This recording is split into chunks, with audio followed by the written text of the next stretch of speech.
नमस्कार, आपके साथ मैं हूं विद्यानाथ झा। आपको बता दें कि रविवार की सुबह 11 बजे वक्त होता है डॉक्टर सुभाष चंद्रा शो का, लेकिन जम्मू कश्मीर के उरी में सेना के इन्फेंट्री बटालियन के कैंप पर आतंकी हमला हुआ है और इस हमले को लगातार हम बता रहे हैं कि अब तक क्या अपडेट हुआ है, हमले में किस तरह की खबरें आ रही हैं, आतंकी कहां से घुसे थे, तमाम अपडेट्स आप तक पहुंचा रहे हैं। और जो इस वक्त बड़ी खबर है वो भी हम आपको बता देते हैं कि 4 आतंकी मार गिराए गए हैं। लगातार उरी से हमले के अपडेट्स भी आ रहे हैं, इसलिए हम आपको इस वक्त डॉक्टर सुभाष चंद्रा शो नहीं दिखा रहे हैं। डॉक्टर सुभाष चंद्रा शो आपको हम दोपहर 1 बजे दिखाएंगे, जो हम 11 बजे हर रविवार को दिखाते हैं, वो 1 बजे आप देख पाएंगे।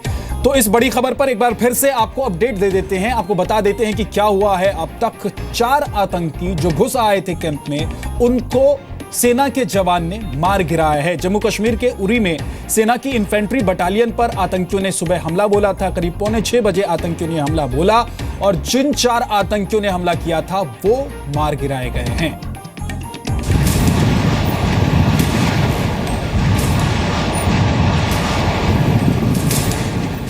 जम्मू कश्मीर में एलओसी के पास बड़ा आतंकी हमला।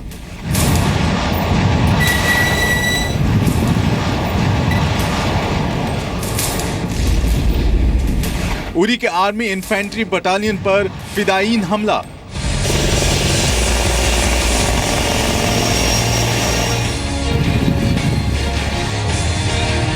आतंकियों के सफाई के लिए पैरा कमांडोज की टीम पहुंची।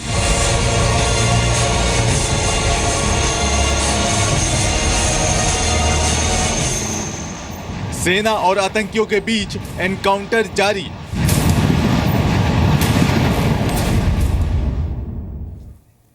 तो 4 आतंकियों को मार गिराया गया है, लेकिन सर्च ऑपरेशन अभी भी जारी है। सेना के जवानों ने इलाके में सर्च ऑपरेशन अभी भी चला रखा है और सूत्रों के मुताबिक ये सभी आतंकी आज सुबह ही एलओसी पार कर आए थे। बताया ये जा रहा है कि पहले कैंप के पास ये आतंकी पहुंचे और बाद में इस कैंप का उन्होंने मुआयना किया और मुआयना करने के बाद दीवार फांदकर कैंप में ये दाखिल हुए और फिर जवानों पर फायरिंग शुरू कर दी। आतंकी हमले को देखते हुए गृह मंत्री राजनाथ सिंह ने अपना विदेश दौरा रद्द कर दिया। दिल्ली में दोपहर 12:15 बजे मंत्रालय की तरफ से, गृह मंत्रालय की तरफ से आपात बैठक बुलाई गई है। बैठक में आईबी और रॉ के चीफ के अलावा गृह मंत्रालय और रक्षा मंत्रालय के आला अधिकारी शामिल होंगे। और इस वक्त हम आपको बड़ी खबर यह बता दें कि उरी में जो आतंकी हमला हुआ है उसमें 17 जवानों के शहीद होने की खबर मिल रही है और यह एक बड़ा डैमेज है। 17 जवान इस मुठभेड़ में शहीद हो गए हैं। सेना अध्यक्ष जनरल दलबीर सिंह उरी जा रहे हैं। जी मीडिया संवाददाता कृष्ण मोहन मिश्रा हमारे साथ जुड़ गए हैं। कृष्ण मोहन, क्या जानकारी है? 17 जवान शहीद हो गए हैं। सबसे बड़ी खबर 2 ही है कि 4 आतंकवादी ढेर हो गए हैं। 4 आतंकवादियों को मार डाला गया है, लेकिन उन्होंने जो नुकसान पहुंचाया है वो भी बहुत ज्यादा है। अभी जो खबरें आ रही हैं अनकन्फर्म्ड हैं, अभी तक सेना ने आधिकारिक रूप से इसे स्वीकार नहीं किया है कि 17 जवानों ने शहादत दी है, सैनिकर्मियों ने शहादत दी है इस हमले में। उसके अलावा तकरीबन दर्जन भर लोग घायल हैं, जिनसे कुछ की हालत नाजुक भी है। सेना अध्यक्ष रवान हो रहे हैं। आर्मी अभी मॉपिंग अप ऑपरेशन में लगी हुई है, यानी आसपास कहीं और कोई आतंकवादी ना छुपा हो, कोई साथी ना हो, इसके लिए आर्मी इस समय कार्रवाई कर रही है। पर जाहिर है ये बहुत बड़ा हमला था और बहुत बड़ा नुकसान। जी, तो गृह मंत्रालय की तरफ से भी मीटिंग बुलाई गई है कृष्ण मोहन। 12:15 बजे मीटिंग होनी है, इसमें तमाम आला अधिकारी मौजूद रहेंगे। लेकिन बड़ी खबर इस वक्त यही कृष्ण मोहन दे रहे हैं कि 17 जवान इस आतंकी हमले में और मुठभेड़ में शहीद हो गए हैं। बड़ी खबर यही है विद्या, ये एक बहुत बड़ा नुकसान है। अब हालात का जायजा लिया जाए और खास बात यह है कि पिछले काफी वक्त से ऐसे इनपुट आ रहे थे अलग अलग एजेंसियों से कि कुछ हमला हो सकता है आर्मी के बेस पर, एयरपोर्ट के बेसिस पर, और ये हमला हो गया। ये आशंका सच साबित हुई। कृष्ण मोहन, जानकारी ये भी है कि आज सुबह सुबह ही आतंकी घुसे, उसके बाद उन्होंने न सिर्फ मुआयना किया इस पूरे कैंप का, बल्कि दीवार कूदकर अंदर दाखिल हो गए। तो उसके बारे में भी कोई जानकारी आपको मिल रही है क्या?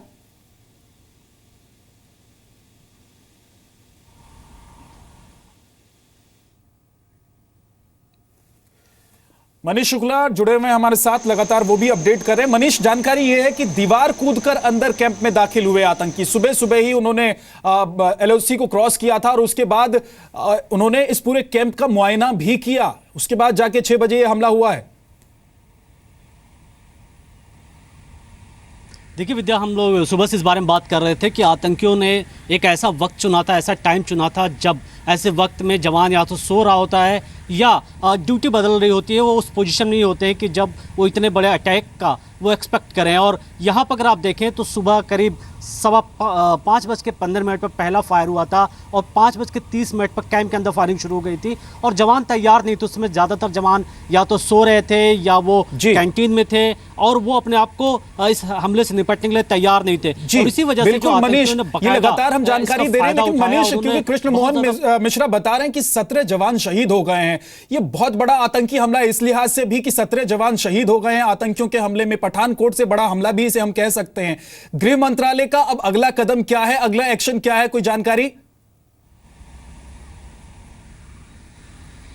देखिए, दूसरा बड़ा हमला अगर आप देखें तो मणिपुर में सेना के जवानों पर अटैक हुआ था। जो नॉर्थ ईस्ट के इंसर्जेंट हैं उन्होंने अटैक किया था। उसके बाद इतनी बड़ी कैजुअलिटी बहुत दिनों के बाद देखी गई है। अगर आपने पठानकोट अटैक भी देखा हो, उसमें भी ज़्यादा कैजुअलिटी नहीं हुई थी। करीब 7 जवान मारे गए थे, जिसमें कुछ गरुड़ कमांडो थे। उसके बाद एक एनएसजी के कर्नल शहीद हुए थे जब वो बम को एक तरीके से डिफ्यूज़ कर रहे थे। तो ये एक बहुत बड़ी कैजुअलिटी और इसी वजह से सुबह से आर्मी चुप थी। रक्षा मंत्रालय से लेकर के गृह मंत्रालय में बिल्कुल सन्नाटा छाया हुआ था और शायद इसी वजह से सुबह के वक्त ही गृह मंत्री राजनाथ सिंह को इसका अंदेशा हो गया था कि जो अटैक हुआ है वहाँ से जो ग्राउंड रिपोर्ट आई है इतनी ज़्यादा कैजुअलिटीज़ की। यहाँ अभी भी आप देखें विद्या, कितने जवान घायल हुए हैं इसको लेकर के भी कुछ नहीं कहा जा रहा है। और जो हमें जानकारी मिल रही है करीब 2 दर्जन से ज़्यादा जवान वहां पर इंजर्ड हैं और उनको काफ़ी फैटल इंजरीज है, जिनका श्रीनगर के बेस हॉस्पिटल में उनका इलाज चलाया जा रहा है। तो अभी मीटिंग होगी क्योंकि ये एक बहुत बड़ा सेटबैक है। इसको एक शब्दों में बयान नहीं किया सकता क्योंकि इतनी बड़ी कैजुअलिटी कश्मीर में वो भी एक साथ बहुत दिनों के बाद हमारे साथ लगातार बने हुए हैं, वो भी अपनी बात रख रहे हैं। मिश्रा साहब, पठानकोट से बड़ा हमला हम इसको समझे, 17 जवान आपके शहीद हो गए। 4 घंटे के भीतर इतना बड़ा नुकसान कर देते हैं आतंकी घुसकर आपके कैंप के भीतर।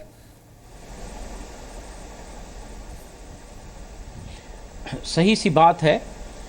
इनका लगता ऐसा है कि ये किसी बैरक के ऊपर किसी बैरक पर इन्होंने फायरिंग किया जहां पर जवान सो रहे थे, और अगर बैरक पर फायर किया और वहाँ पर ग्रेनेड फेंके होंगे तो इतनी बड़ी कैजुअलिटी होना स्वाभाविक है। और ये भी मैं समझता हूँ कि ये जहाँ पर गए थे हो सकता है कि इनके जो ISI के लोग हैं, इंटेलिजेंस कलेक्ट करके इनको बताया हो कि इस वक्त पर ये बैरक हैं जो नज़दीक हैं जहाँ पर जा सकते हैं।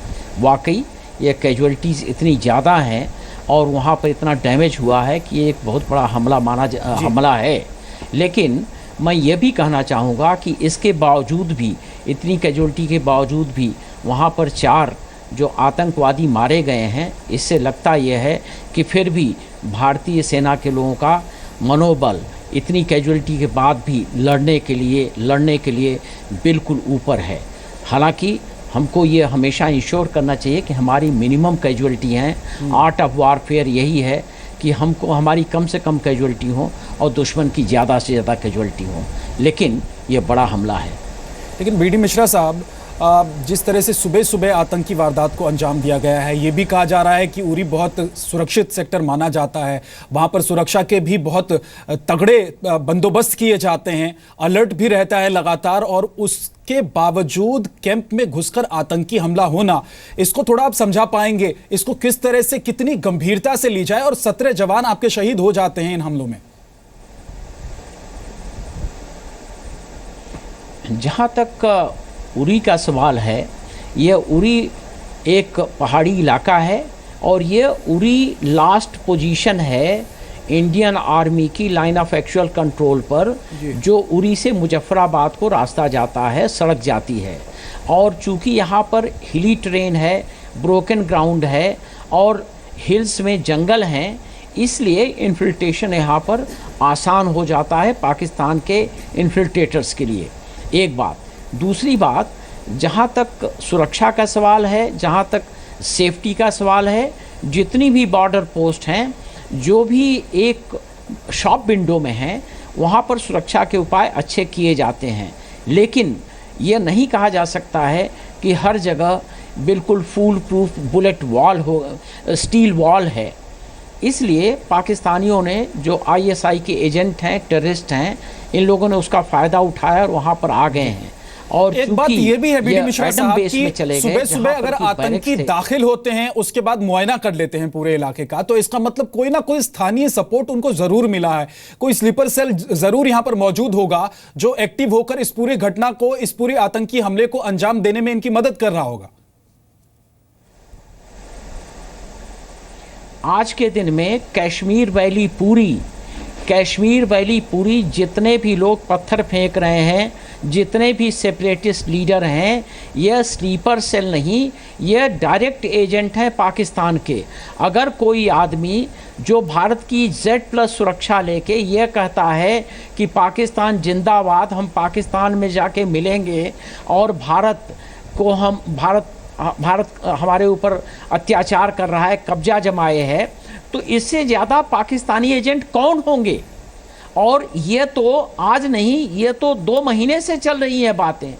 तो मैं कहना ये चाहता हूँ कि इसमें हमारी आंखें अभी तक नहीं खुली हैं। अगर हम ये नहीं समझ पा रहे हैं कि पूरी वैली स्लीपर सेल की वैली हो गई है, एजेंटों की वैली हो गई है, पाकिस्तान के हिमायतियों की वैली हो गई है, तो हम कब जागेंगे? हमारी आंखें कब खुलेंगे?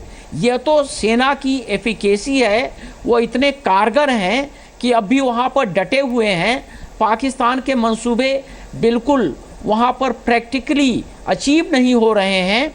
तो यह तो सेना की बहादुरी है जी। यह समझ लेंगे तो हमारे लिए बहुत अच्छा होगा कि कश्मीर वैली में जो हालात आज के दिन में वहाँ के लोगों ने बनाया है, सेपरेटिस्ट ने बनाया है, वो सभी पाकिस्तान के एजेंट हैं। अगर आपके ऊपर पत्थर फेंकते हैं, आपके सिक्योरिटी फोर्सेस को पीटते हैं और आपके गाड़ियों को, बख्तरबंद गाड़ियों को अटैक करते हैं, तो इससे ज़्यादा क्या सबूत होगा? जी, एक सवाल ये भी है और एक बात ये भी है कि अगर जिस तरीके से इस पूरे आतंकी हमले को मनीष अंजाम दिया गया है, मनीष शुक्ला हमारे साथ लगातार बने हुए हैं। मनीष, क्या जो अलगाववादी हैं वो अब सीधे सीधे आतंकियों के साथ संपर्क में हैं लगातार और इस तरह के आतंकी वारदातों में सीधे तौर पर वो मदद कर रहे हैं? क्योंकि कुछ ही घंटों में बॉर्डर पार कर घुसाना, आतंकी वारदात को अंजाम देना, 4 आतंकी 4 घंटे तक आपके जवानों के साथ लड़ते रहते हैं, 17 जवान शहीद हो जाते हैं। कैजुअलिटीज की अभी तक तो इंफॉर्मेशन नहीं है, लेकिन firing is going on, bombing operation is going on. Sir, उसमें 12 जवान घायल हुए और 3 जवान शहीद हुए, तो उस बारे में जान। I am getting the details. और 4 आतंकवादी भी ढेर हो चुके हैं, ऐसी जानकारी मिल रही है। Yes yes, we are first and most important is that compacting operation, and उसके बाद कैजुअलिटीज और इसका सबका दिया जाएगा। Okay sir. तो रक्षा राज्य मंत्री को आप सुन रहे थे, पूरे मामले की जानकारी वो दे रहे थे। उरी आतंकी हमले में अब तक की सबसे बड़ी खबर आ रही है। आतंकी हमले में सेना के 17 जवान शहीद हो गए हैं। आर्मी चीफ दलबीर सिंह खुद उरी जा रहे हैं।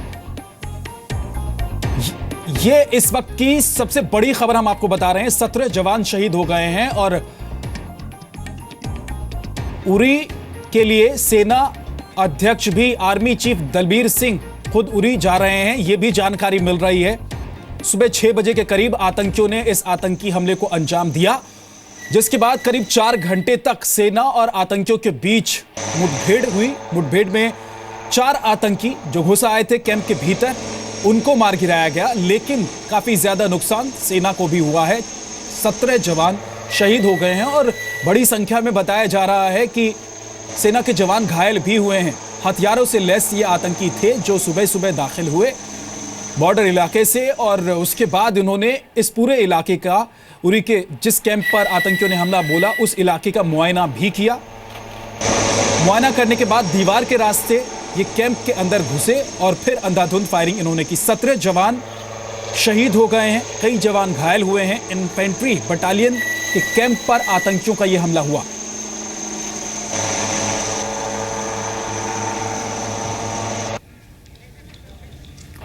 तो हमारे साथ बीडी मिश्रा आरक्षण विशेषज्ञ जुड़े हुए थे और साथ ही मेरे सहयोगी मनीष शुक्ला भी जुड़े हुए हैं और कपूर साहब भी हमारे साथ आ गए हैं रक्षा विशेषज्ञ। ये 4 घंटे के भीतर 17 जवान हमारे शहीद हो जाते हैं। इतनी बड़ी तादाद में कपूर साहब वो आतंकी हथियार और बारूद लेकर घुसते हैं कि लगातार 4 घंटे तक फायरिंग करते हैं, आपके कैंप के अंदर घुस जाते हैं। आप इस पूरे हमले को किस तरह से देखते हैं? ये पहली चीज़ तो मैं बोलूँगा कि अगर इस किस्म का हमला हुआ है, हम लोग सिर्फ बाहर की तरफ देखते हैं और अंदर की तरफ नहीं देखते। ये जो बटालियन हेडक्वार्टर है ये उरी नेशनल हाईवे के ऊपर लोकेटेड है और जो दूसरी साइड में हमारी फेंसिंग है वो काफ़ी वेल गार्डेड है। तो ये इन्फिल्ट्रेशन वहाँ से नहीं हुआ है, ये वैली के थ्रू किसी और जगह से इन्फिल्ट्रेशन होकर और वो नेशनल हाईवे से उन्होंने जाकर जो बटालियन हेडक्वार्टर को एक्सेस किया। जी, जो बटालियन हेडक्वार्टर है वो थोड़ा सा डेप्थ में होता है और वहाँ पर उस किस्म की सिक्योरिटी नहीं होती जितनी कि जो हम आगे जो डिप्लॉयमेंट होती वहाँ पर।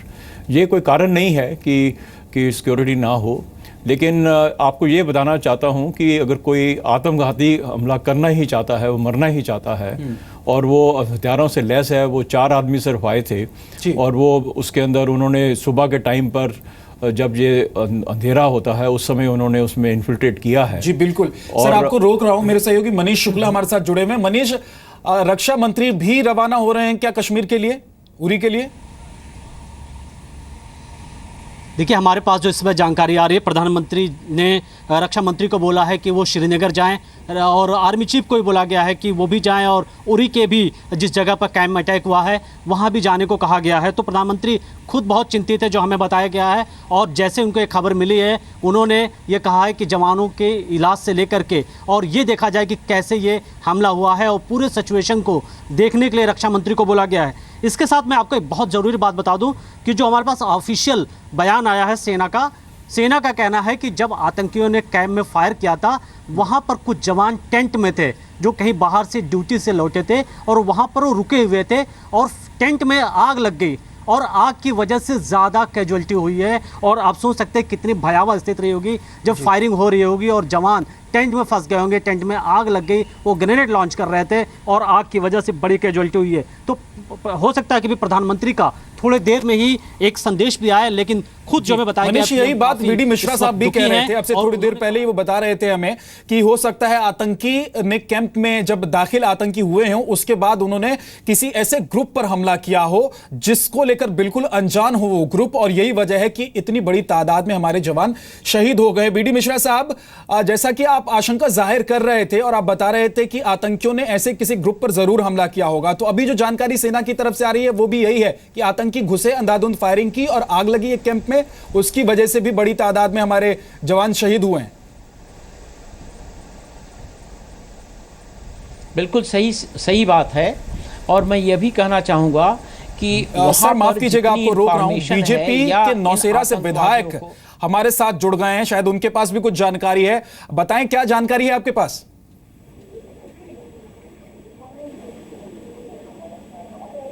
हेलो रैना साहब, क्या जानकारी है आपके पास, प्लीज बताएं, हमारे दर्शकों से शेयर करें। उत्तरी कश्मीर के उरी के अंदर ये लश्कर तोयबा के आतंकवादियों ने फिदायीन हमला किया है। सेना की 12वीं ब्रिगेड हेडक्वार्टर उत्तरी कश्मीर सीमावर्ती क्षेत्र के साथ लगता ये क्षेत्र है और लश्कर तोयबा के आतंकवादी जो दीवार फांद कर पीछे से कैंप के अंदर घुसे और ताबड़तोड़ फायरिंग की, लेकिन हमारे सेना के बहादुर जवानों ने चारों के 4 लश्कर तोयबा के आतंकवादियों को मौके पर ही मार गिराया गया है और इस समय सारे क्षेत्र के अंदर सर्च ऑपरेशन जारी है।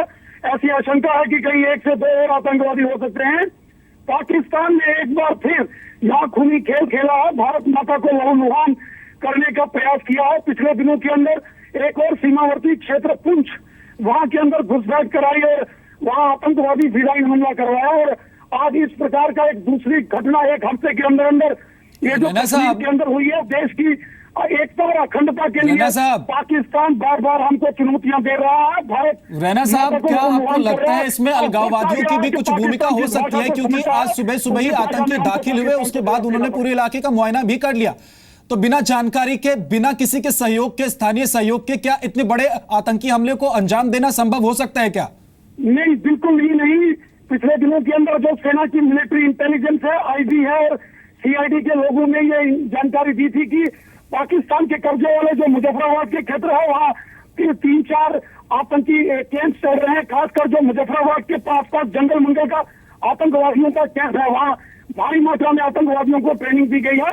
इसके पीछे आईएसआई और पाकिस्तानी सेना ने ये घुसपैठ कराई है। यहाँ बड़ी बड़ी रिजीज और नाले हैं। बहुत बहुत शुक्रिया, बहुत बहुत शुक्रिया रविंद्र रैना साहब हमसे बात करने के लिए और तमाम जानकारी हमसे शेयर करने के लिए, हमारे दर्शकों तक जानकारी देने के लिए, पहुंचाने के लिए। पीएम मोदी ने आर्मी चीफ दलबीर सिंह और रक्षा मंत्री मनोहर पर्रिकर को हालात का जायजा लेने के लिए उरी भेजा है और रवाना हो गए हैं।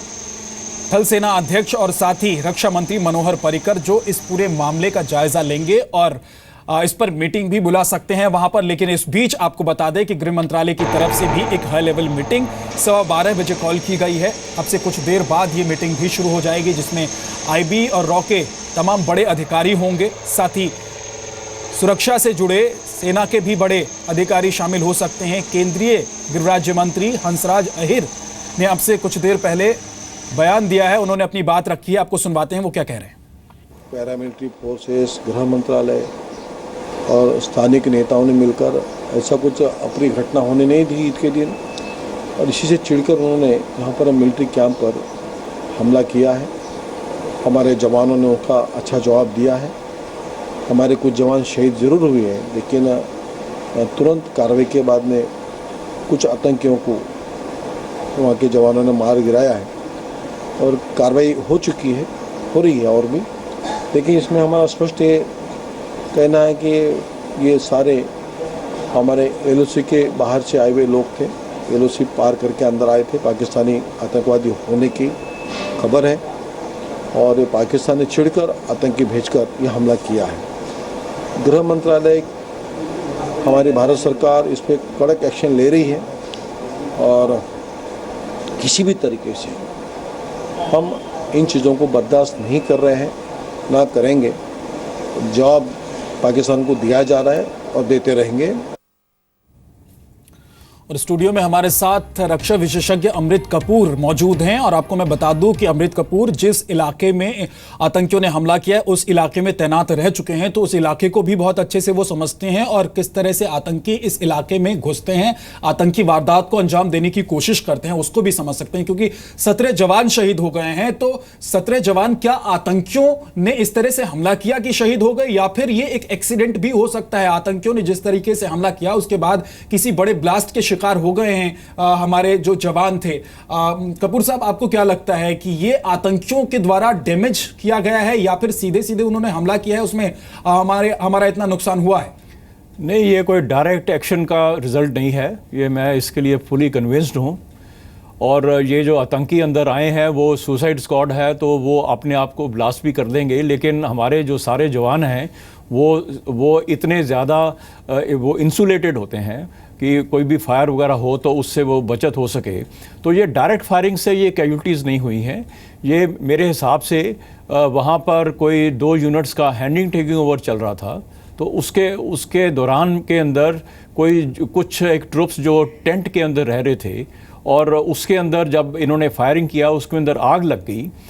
ये जो हादसा हुआ है ये एक एक्सीडेंट है, नॉट एन इंसिडेंट। और हादसे के अंदर कुछ ये जो एडिशनल जो जितने भी जवान हमारे शहीद हुए हैं, और ये कोई इनकी जो डायरेक्ट फायरिंग या उनके एक्शन से नहीं हुए हैं, ये इसका मैं आपको साफ साफ करना चाहता हूँ।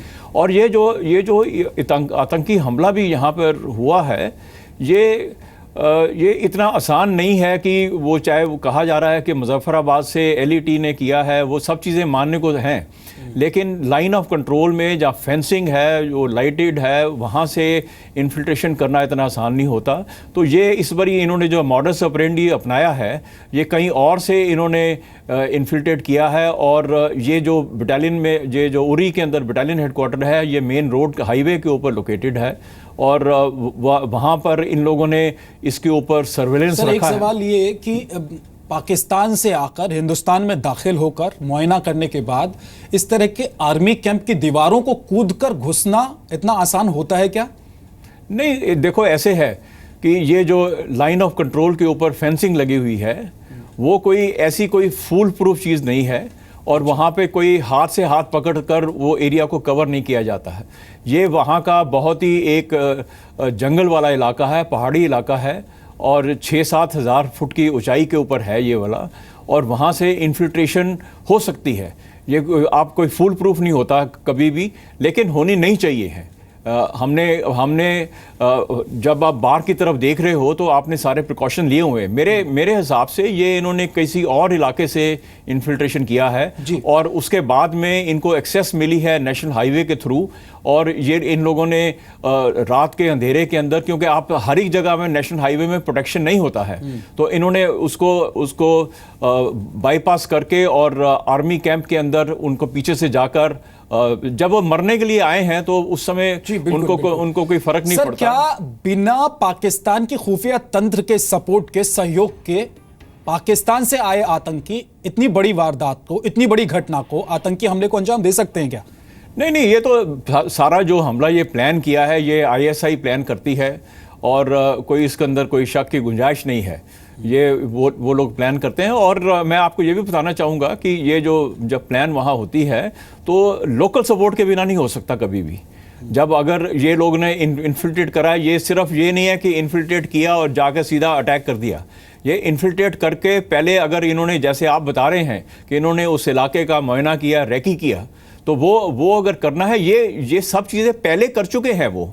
ये नहीं कि उसी दिन आकर वो करेंगे, ये सारी प्लान बन चुकी है और वो प्लान कैसे एक्सिक्यूट होनी है वो ISI वहाँ से उसको डायरेक्ट कर रहा है। तो ये नहीं है कि उसी समय आपने जाकर इन्फिल्ट्रेशन किया और जाकर दीवार फांदी और कर दिया, नहीं। तो उन्होंने पहले इस जो टारगेट है उसका टारगेट एनालिसिस किया है और उन्होंने टारगेट को पूरी तरह से जाना है, और साथ में वो उन्होंने सॉफ्ट टारगेट चुना है जी।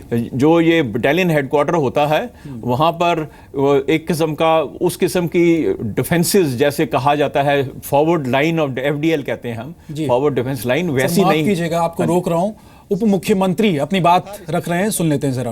इंटरनेट सर्विस को वहाँ पे शुरू कर दिया गया, ब्रॉडबैंड सर्विस कल से शुरू कर दिया, क्या कहना चाहेंगे इसके ऊपर थोड़ा सा बताएं कि उससे रिमूव नहीं फैलेंगे तो ब्रॉडबैंड सर्विस? देखिए, ऐसा है, सरकार कुल जो रिव्यू लेती है, जो उसके आधार पर ही सारी चीज़ें डिसाइड होती हैं।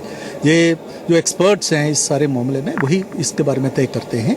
तो जब बंद किया था तभी उन्होंने किया, और जब इस प्रकार की बात अगर हुई है तो वो भी वही डिसाइड करते हैं। क्या लगता है आपको? देखिए, ये बहुत बड़ा षड्यंत्र है भारत के खिलाफ, जम्मू कश्मीर के खिलाफ। यहाँ पर सभी लोग जो अलगाववादी हैं, मिलिटेंट हैं, जहाँ पाकिस्तान है, ये कुल मिला के आपस में इनकी मिली भक्ति नहीं है, एक कॉन्स्पिरेसी के ये हिस्सा हैं। और सभी उसमें जो जम्मू का कश्मीर में जो हो रहा है, जो राजौरी में, पुंछ में, डोडा में हालात खराब करने की जो कोशिश की जा रही है, तो इसमें सभी का हाथ है।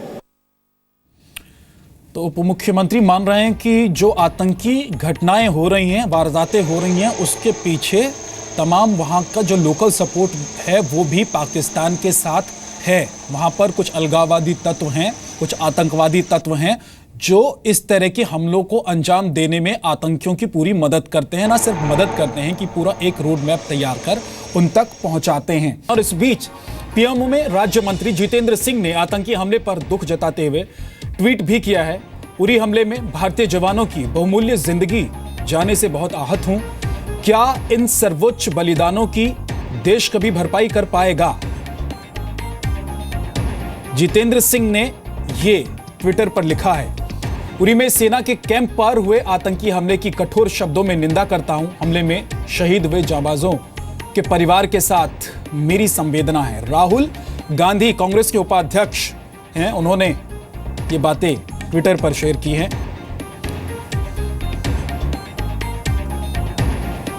और इसके अलावा आपको बता दें कि जम्मू कश्मीर बीजेपी ने उरी में हुए आतंकी हमले को पाकिस्तान की साजिश करार दिया है। उरी सेक्टर के अंदर सेना की 12 ब्रिगेड हेडक्वार्टर के अंदर आज सुबह लगभग 4 बजे से 5 बजे के बीच में आतंकवादियों ने दीवार फांदकर पीछे से वहां हमला किया है। एक फिदायीन हमला हुआ है, जिसमें जो प्राप्त जानकारी के अनुसार सेना के कुछ जवान हमारे शहीद हो गए हैं और 16 के करीब हमारे जवान जो हैं वो घायल हैं, जिनको श्रीनगर के सेना के अस्पताल में भर्ती कराया गया है। ये लश्कर तोयबा के आतंकवादियों ने पाकिस्तान के कब्जे वाले क्षेत्र मुजफ्फराबाद की तरफ से उनकी घुसपैठ हुई थी और लगभग 5 बजे के करीब सुबह यह हमला हुआ है। हमारे सेना के जवानों ने 4 आतंकवादियों को वहीं मौके पर मार मुकाया। कमर आगा रक्षा विशेषज्ञ क्या कह रहे हैं वो आपको सुनवा देते हैं। दूसरा बड़ा अटैक है चंद महीनों के अंदर। पहले इन्होंने पठानकोट पे किया, एयर हेडक्वार्टर पे, अब ये आर्मी के हेडक्वार्टर के ऊपर कर रहे हैं। जान के इस तरह के प्लानिंग है और इस तरह के जो इशू होते हैं या सुसाइड अटैक्स होते हैं उनकी काफ़ी समय से प्लानिंग होती है और इन प्लानिंग में ये संभव नहीं हो सकते कि जब तक कि इन्हें किसी दूसरे देश की यानी पाकिस्तान की ISI की सपोर्ट हासिल ना हो। इसलिए इस तरह के ऑपरेशन में मिनट टू मिनट उनको गाइडेंस मिलती है, उनको बताया जाता है कि किस तरह करना है, कहाँ जाना है। इसलिए कि उन लोगों के पास इसके मैप भी होते हैं बेसिस के और वो इस तरह से उनको गाइड करते हैं। और फिर ये लोग जो आके ये ऑपरेशन करते हैं ये स्वयं बहुत ही ट्रेंड होते हैं। ये इसी तरह की ट्रेनिंग होती है इनकी जैसे कि एक स्पेशल टास्क फोर्स के लोगों के, और बहुत मोटिवेट किए जाते हैं, बहुत ड्रग पे रखे जाते हैं, बहुत हाई ड्रग पे होते हैं और ये लगातार काम करते हैं। तब तक ये लड़ते रहते हैं जब तक कि ये मर न जाए। तो मैं समझता हूँ बगैर पाकिस्तान की ISI की मदद के इस तरह का संभव नहीं हो सकता। करीब 4 घंटे तक सेना के जवान और आतंकियों के बीच सुबह 6 बजे से मुठभेड़ चली। 4 आतंकी जो कैंप में घुस आए थे, इनका ये कैंप था उरी में, जहां पर ये घुस आए